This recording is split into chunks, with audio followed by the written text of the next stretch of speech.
حضرت ابراہیم خواص رحمتullah علیہ کہتے ہیں کہ میں ایک مرتبہ جنگل میں جا رہا تھا۔ راستے میں ایک نصرانی راہب مجھے ملا جس کی کمر میں زنار یعنی پٹکا یا دھاگا وغیرہ جو کفر کی علامت کے طور پر کافر باندھتے ہیں بندھا ہوا تھا۔ اس نے میرے ساتھ رہنے کی خواہش ظاہر کی۔ کافر فقیر اکثر مسلمان فقراء کی خدمت میں رہتے چلے آئے ہیں۔ میں نے ساتھ لے لیا۔ 7 دن تک ہم چلتے رہے، نہ کھانا نہ پینا۔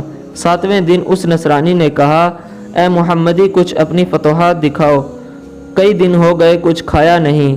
میں نے اللہ تعالی شانہ سے دعا کی کہ یا اللہ اس کافر کے سامنے مجھے ذلیل نہ فرما۔ میں نے دیکھا کہ فوراً ایک دسترخوان سامنے رکھا گیا جس میں روٹیاں، بھنا ہوا گوشت اور تر و تازہ کھجوریں اور پانی کا لوٹا رکھا ہوا تھا۔ ہم دونوں نے کھایا، پانی پیا اور چل دیے۔ 7 دن تک چلتے رہے۔ 7ویں دن میں نے اس خیال سے کہ وہ نصرانی پھر نہ کہہ دے، جلدی کر کے اس نصرانی سے کہا کہ اس مرتبہ تم کچھ دکھاؤ، اب تمہارا نمبر ہے۔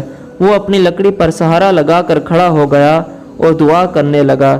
جب ہی دوسرا دسترخوان جس میں ہر چیز اس دسترخوان سے دگنی تھی جو میرے سامنے آ گئی، مجھے بڑی غیرت آئی۔ میرا چہرہ فک ہو گیا اور میں حیرت میں رہ گیا۔ میں نے رنج کی وجہ سے کھانے سے انکار کر دیا۔ اس نصرانی نے مجھ پر کھانے کا اصرار کیا مگر میں عذر ہی کرتا رہا۔ اس نے کہا کہ تم کھاؤ، میں تم کو 2 بشارتیں سناؤں گا، جس میں پہلی یہ ہے کہ اشہد ان لا الہ الا اللہ و اشہد ان محمدن عبدہ و رسولہ، میں مسلمان ہو گیا، اور یہ کہہ کر زنار توڑ کر پھینک دی۔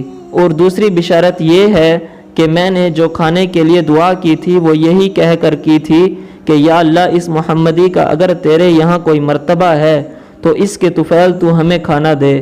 اس پر یہ کھانا ملا ہے اور اسی وجہ سے میں مسلمان ہوا۔ اس کے بعد ہم دونوں نے کھانا کھایا اور پھر آگے چل دیے۔ آخر مکہ مکرمہ پہنچے، حج کیا اور 9 مسلم مکہ ہی میں ٹھہر گیا۔ وہیں اس کا انتقال ہوا۔ غفر اللہ لہ۔